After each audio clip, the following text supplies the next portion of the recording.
오늘 이른 아침에 또 이렇게 좋은 자리에 나와서 얘기할 수 있게 돼서 기쁘게 생각합니다. 오늘 제가 말씀드릴 거는 우리 김효 선생님께 부탁을 받고 흔쾌히 오겠다고 했습니다. 오늘 오픈 이노베이션이라는 이제 큰 이제 명제를 가지고 여러분들이 오늘 진행을 하시는데, 저는 이제 한국의 우리 제약 산업에 있어서 이제 지금 현재 상황과 그리고 상황에 맞춘 앞으로 어떤 전략으로 이제 가고자 하는가에 대해서 이제 개괄적으로 간단하게 한 20분간 말씀을 드리겠습니다. 이게 어떤 걸 보면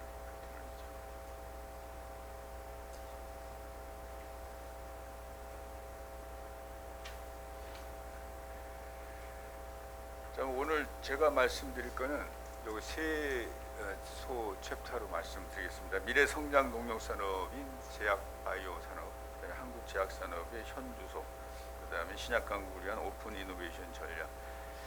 그래서 우리 이번에 이제 문재인 정부가 출범을 하면서 이제 100대 과제 속에서 우리 제약 바이오 산업을 이제 36번째 과제로 채택을 했습니다. 역대 정부 중에서 제약 바이오 산업을 100대 과제로 선정을 한 것은 이번이 사실은 처음입니다. 그래서 이런 기회에 우리 제약 바이오 산업을 한번 도약하는 계기로 만들자라는 생각에서 지금 많은 움직임들이 있습니다. 그래서 그 첫 번째 미래 성장 동력 산업인 제약 바이오 산업에 대해서 간단하게 말씀을 드리겠습니다. 고부가 가치 창출 미래형 신산업 발굴 육성, 이제 이런 이제 명제로 제약 바이오 산업을 국민 산업이라고 얘기를 했습니다. 국민 산업이라고 한 것에 가장 핵심적인 것은 우리 그 제약 산업이 사회 안전망 기능과 그 미래 우리 동력 산업인 경제 활성화 기능, 이 두 가지, 사회적 어떤 성격과 경제적 성격, 이 두 가지를 동시에 가지고 있는 산업이다. 그래서 제약 바이오 산업은 국민 산업이다, 이렇게 명명을 하고 있습니다. 실질적으로 공급자가 가격을 결정을 하지 않고 사회 보험에서 사회적으로 가격을 결정하는 유일한 산업이 제약 산업입니다. 그래서 상당히 이제 어떤 규제라든가 사회 통제를 많이 받으면서도 미래 동력 산업으로서의 어떤 역할을 인정받는 유일한 산업이다. 그럼에도 불구하고 지금 현재는 상당히 열악한 조건에 아직도 있다 하는 게 지금 현재 진단입니다. 글로벌 경기 침체도 이제 사실은 세계 글로벌 시장에서 1200조 시장을 계속 이제 이상을 하고 5~6% 이상의 신장세를 계속 유지하고 있는 게 지금 제약 산업입니다. 성장세를 유지하고 고수익 하고 신약 경제적 부가가치가 상당히 높고 이제 일자리 창출이 지속적으로 일어나고, 그리고 이제 사회 안전망 기능에서는 국민 건강권 확보, 이제 보건안보 구축, 사회적 비용 절감 뭐 이렇게 하는데, 여러분들이 다 아시는 걸 한번 정리해 보시고요.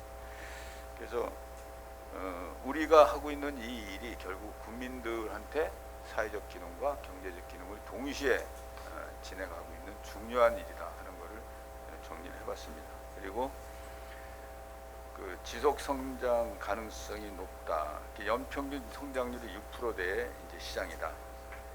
그래서 이제 세계 의약품 시장은 현재 1,200조 정도, 1조 2천억 달러, 2020년까지 1조 4천억까지 성장 가능하다. 의약품 시장이 반도체와 항공우주 산업, 이거 합한 것보다도 더 크다. 그래서 반도체가 엄청나게 크다고 우리가 생각하는데 그 두 가지 합친 것보다도 더 큰 1,200조 시장을 이제 이루고 있다는 걸 말씀을 드립니다. 그래서 요거는 이제 세계 시장에서의 추세를 말씀드린 거고요.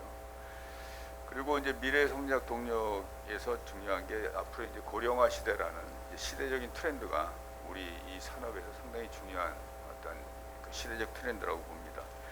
고령층이 우리 같은 경우는 특히나 2050년 되면은 지금 현재는 65세 이상이 한 14%까지 가는데 이제 40%. 그러니까 2050년 되면 길에 나가면 한 두 분 중에 한 분 정도는 65세 이상인 이런 상태가 이제 우리나라의 앞으로 구조적인 문제라고 봅니다. 그래서 근데 그런 것들이 사실은 이 보건의료 시장에서 상당히 중요한 어떻게 보면 호재라 그러면 이상한데 하여튼 중요한 그 시장의 확대라고 봅니다. 보건의료 정책의 또 보장성 강화, 이건 이제 세계적인 추세고요. 그 치매, 만성질환, 이런 의약품, 의료기기, 의료 서비스 시장이 계속해서 확대될 것이다. 이게 고령화 시대랑 상당히 밀접한 연관관계가 있다고 봅니다. 그 양질의 일자리 창출, 지금 이제 문재인 정부에서도 일자리 창출위원회를 대통령 직속으로 가동을 하고 있습니다. 대통령 직속 가동이 일자리 창출과 저출산 위원회 그 두 가지를 대통령이 직접 관리한다는 얘기는 아까 얘기한 고령화, 저출산 고령화 문제가 심각한 국가적인 앞으로 재앙의 수준이 올 거로 보고요. 그 다음에 일자리가 사실은 상당히 큰 문제죠. 그래서 이 두 가지가 중요한데 우리 이제 제약바이오 산업이 양질의 일자리 창출하는 아주 굉장히 좋은 산업군이다 하는 이제 공감대가 있습니다. 제조업 대비 고용 증가율이 일반 제조업에 비해서 2.6%에서 3.9% 2배가 넘는 그런 고용 증가율을 보이고 있습니다. 그리고 정규직이 10명 중에서 9명 정도의 정규직을 지금 이루고 있고요. 그래서 또 청년 고용 비율이 거의 50% 가까이 됩니다. 젊은 사람들이 여기서 일을 많이 하고 있다. 그래서 그 밑에 보면은 이제 제조업 대비 고용 증가율이 이제 전 산업이 2.6%고 제조업이 1.6%인데 의약품 제조업이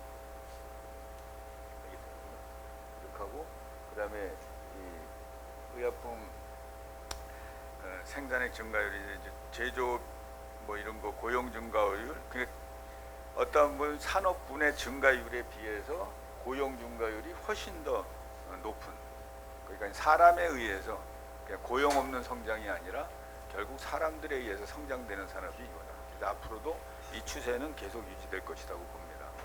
그래서 고용 문제에 있어서의 그 우리 제약 바이오 산업, 의료 산업이 상당히 중요한 포션을 차지하고 있다 봅니다. 국민 일자리 정규직 비중이 전 산업에서 가장 높다. 정규직 비중이 높고 청년 고용 증가율이 높다. 이런 것을 이제 수치로 보여드리는 겁니다. 그럴까요?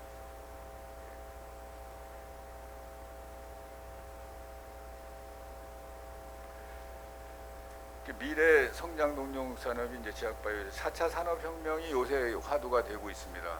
그래서 4차 산업혁명이 이제 주도할 때 그게 AI, 그다음에 이제 그 AI 딥러닝, 그다음에 빅데이터 뭐 이런 식으로 이제 웨어러블 뭐 여러 가지 이제 그 워딩으로 이제 4차 산업을 갖다가 표현을 하는데요. 여기 있어서 향후 제약바이오 산업이 4차 산업에서 가장 중요한 산업군이다라는 게 지금 이제 많은 그 논문에서도 지금 나오고 있습니다. 그래서 여기서 AI, IoT, 빅데이터 이 세 가지 분야에 있어서 이제 여러 가지 이제 상황들이 제약바이오의 앞으로 미래 성장 동력 산업을 증빙하는 일들이 일어나고 있습니다. 그래서 저희들이 이제 AI 센터를 제약 그 바이오 협회와 보건복지부, 보건산업진흥원과 그 KCL하고 같이 해서 지금 AI 센터를 구축하기 위한 예산을 신청해 놓고 있는 상황입니다. 그러면 이제 그렇다 그러면 이렇게 중요한 산업인데 그럼 우리 한국의 제약 산업은 지금 어떤 상태인가를 좀 말씀을 드리겠습니다. 국내 제약 산업의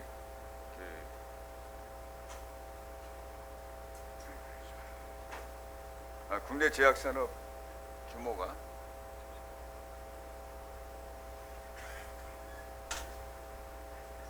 국내 제약 산업 규모가 이렇게 쭉 있는데요. 시장 규모를 맨 밑에를 보면 사실 2012년부터 이렇게 하는데 그 21조 정도 돼서 2.47%의 성장률을 보여줍니다. 이건 사실은 세계 시장의 성장률 아까 6%대 보셨지만 거기에 비해서도 적고요. 국내 시장이 사실은 아까 얘기한 것처럼 극히 중요한 산업군인데도 불구하고 시장 성장률이 상당히 적습니다. 그 이유는 건강보험이라는 제도 하에서 계속해서 약가가 일종의 이제 그 통계를 받고 그다음에 제네릭은 이제 커팅 다운되고 신약 개발은 우리가 사실은 좀 더디고 여러 가지 실제로 세계 시장의 추이에 비해서 우리 한국 제약 시장은 그 동안에 그렇게 큰 발전을 이루지 못한 게 사실입니다. 그래서 이제 이런 지금 현재 상황에서 그럼 어떻게 될 것이냐. 그런데 이제 요 다음에 이제 또 말씀을 드리겠습니다. 그리고 요게 이제 우리의 현실입니다. 그 사실은 혁신형 제약기업에서 저 우리 이제 R&D 투자 금액이 사실은 1조 2015년에 1조 정도가 됩니다. 근데 실질적으로 이 R&D 투자 금액이라는 거는 삼성 바이오로직스에서 1년에 하는 게 1조 2천억 정도입니다. 한 회사가 그 R&D. 그래서 바이오시밀러 하는 쪽에서 하고, 그리고 외자 그 글로벌 비파마에 비해서는 한 회사에 뭐 한 4분의 1 내지 5분의 1 정도 수준밖에 안 되는 굉장히 R&D 규모 자체가 작습니다. 그리고 전체 상장 기업의 R&D 투자 비중이 이제 한 9%대 정도가 되고 있는데 그나마도 지금 상당히 늘어나고 있는 중입니다. 그리고 예를 들어서 이제 한미약품 같은 경우는 그 1조가 안 되는 매출에도 불구하고 연 15%에서 18% 정도의 R&D 투자를 매출 대비 계속하고 있습니다. 예, 그랬을 적에 거기가 맨 처음에 한 13년 정도부터 시작을 했는데 할 적에 전부 다 한미 얼마 안 가서 망할 거라 그랬습니다. 왜냐하면 R&D 투자라는 게 신약 개발이 하이 리스크 하이 리턴인데 리스크가 뭐 사실은 그 프로테이지가 너무 적어서 이제 그랬지만 한 5, 6년 전부터 결과를 조금씩 내서 라이센싱 아웃이지만 뭐 끝까지 가지 못했지만 그래도 기술 수출이라는 걸 한 7조 정도의 매출을 올리고 하면서 실질적으로 이제 어떤 결과가 나오기 시작을 하면서 분위기가 좀 달라졌죠. 그래서 이게 사실은 우리나라 R&D가 어려운 이유는 우리가 1조가 넘는 제약회사가 불과 이제 4개밖에 없습니다. 근데 실질적으로 자체 글로벌 임상이라든지 이런 쪽을 할 수 있으려면 최소한 매출 규모가 2조 5천억. 그러니까 글로벌 순위로 따지면 한 52 정도 안에 정도 들 때 그때 사실은 자체 임상이라든가 자체 글로벌 마케팅이 가능한 걸로 봅니다. 근데 우리가 이제 1조 넘는 회사가 사실 4개밖에 안 되고 우리 최고의 이제 유한이 최고의 매출을 하는데 거기가 이제 83위 정도 됩니다. 그래서 아직은 우리가 전체적으로 열악한 힘이 딸립니다. 그래서 어떤 정책적인 뒷받침이 없이는 힘들다. 아직은 이런 생각을 가지고 있습니다.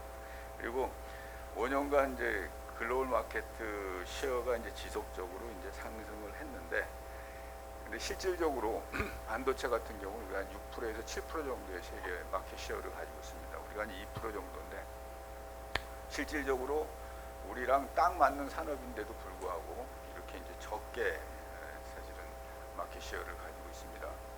그래서 이 제약 산업의 정부 당국자나 국회에서도 이렇게 얘기를 해보면 우리가 IT 인프라가 좋고 임상 인프라가 좋고 또 이쪽에 의료 쪽에 국내 최고의 수준의 두뇌들이 다 모여 있고 상당히 그 기술 집약적인 산업이고 상당히 우리한테는 맞는 산업인데도 불구하고 왜 이러고 있느냐.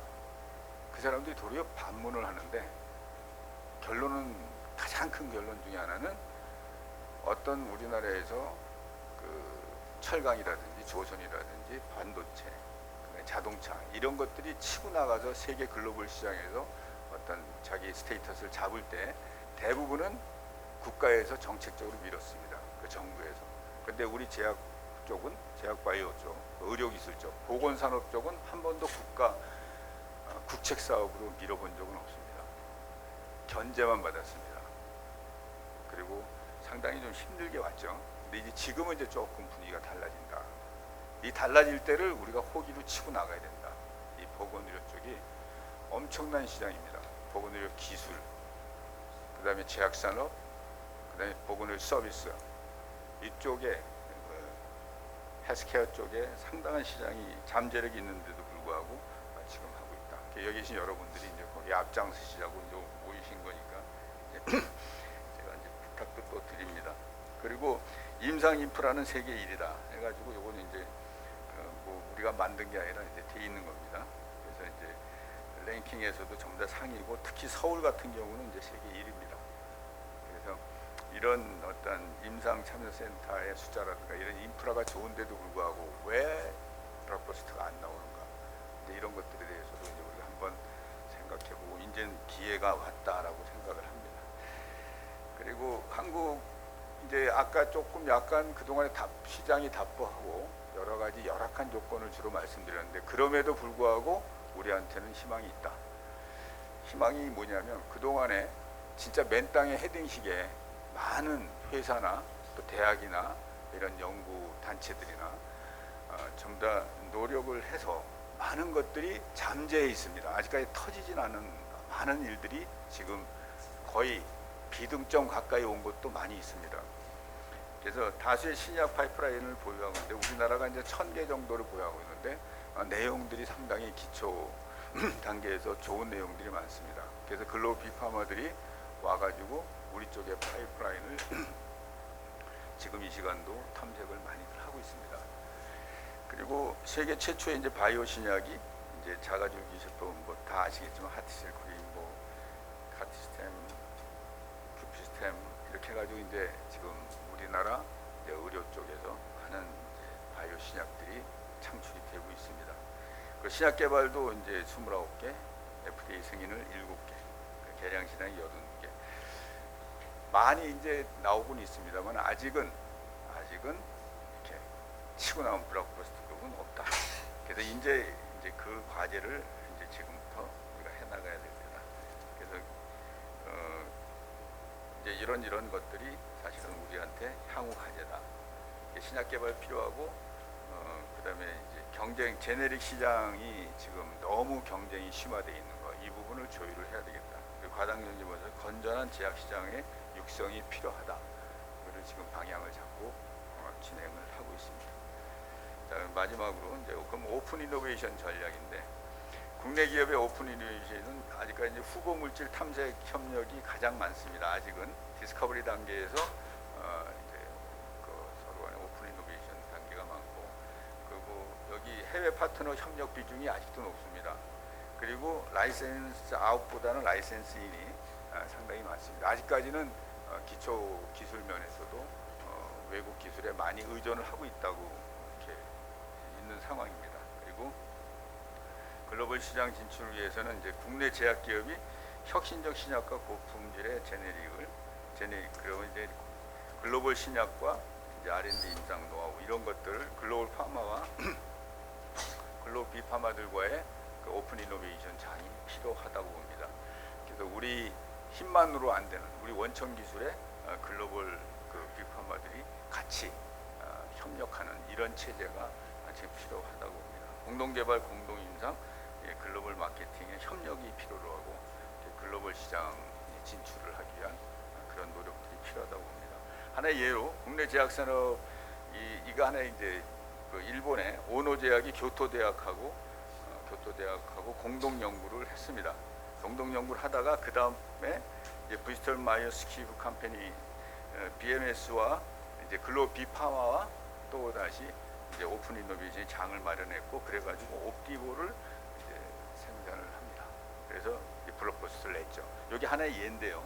그래서 우리도 국내에서 국내 회사와 어떤 연구 기관, 대학이라든지 이런 연구 기관과의 그 오픈 이노베이션을 통해서 거기서 이제 하나의 단계, 1단계 국내 간의 오픈에서 그 다음에 글로벌 오픈 이노베이션에서 글로벌 비파와 손을 잡고 글로벌 시장에 내놓는 이런 병렬 구조의 오픈 이노베이션이 필요하다고 봅니다.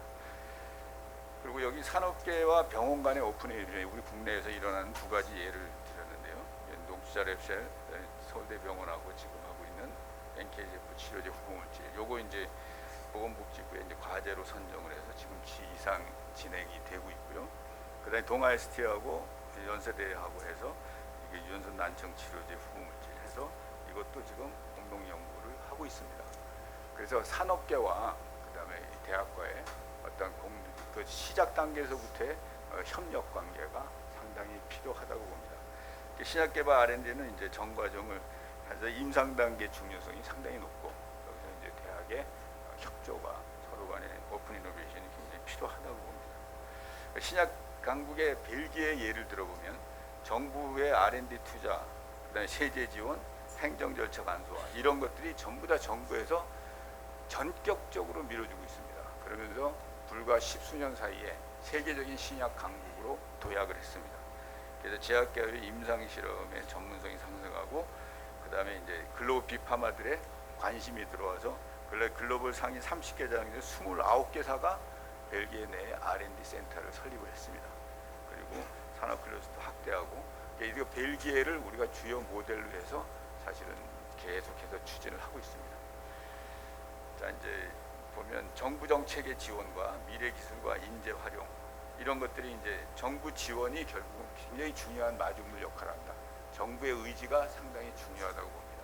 정부의 의지가 모아져야 파이낸싱이 이제 활성화되고 그러면서 일단은 이 산업 자체가 크고 의료 기술이라든가 제약 바이오 산업에 어떤 원동력이 활력이 이제 생긴다고 봅니다. 그래서 한국 제약 바이오 시장을 신약 강국이자 글로벌 신약 개발의 허브로 하기 위해서는 정부 지원이 상당히 중요한 역할을 한다. 이렇게 지금 저희들이 요구를 하고 있습니다. 자, 지금까지 짧은 시간에 여러분들께 그냥 그 얘기를 드렸는데요. 하여튼 한국의 그 보건산업, 그 의료기술, 제약바이오, 물론 화장품, 뭐 헬스케어, 뭐 여러 분야에 대해서 이 엄청난 시장이 사실은 보건복지부 산하의 산업이다 보니까 실제로 그 산업 육성이라는 데서 우리가 이제 정부 전체에서는 약간 마이너 쪽으로 이제 빠지게 됩니다. 그래서 이제는 그 보건복지부, 산자부, 과기정통부가 전부 다 협조해서 이 산업을 이렇게 끌어올리는 구책 산업으로 끌어올리는 노력을 하게 해야 되고 거기에 제약협회를 맡은 저로서도 최선을 다해서 할 겁니다. 여러분들 서포트할 거고요.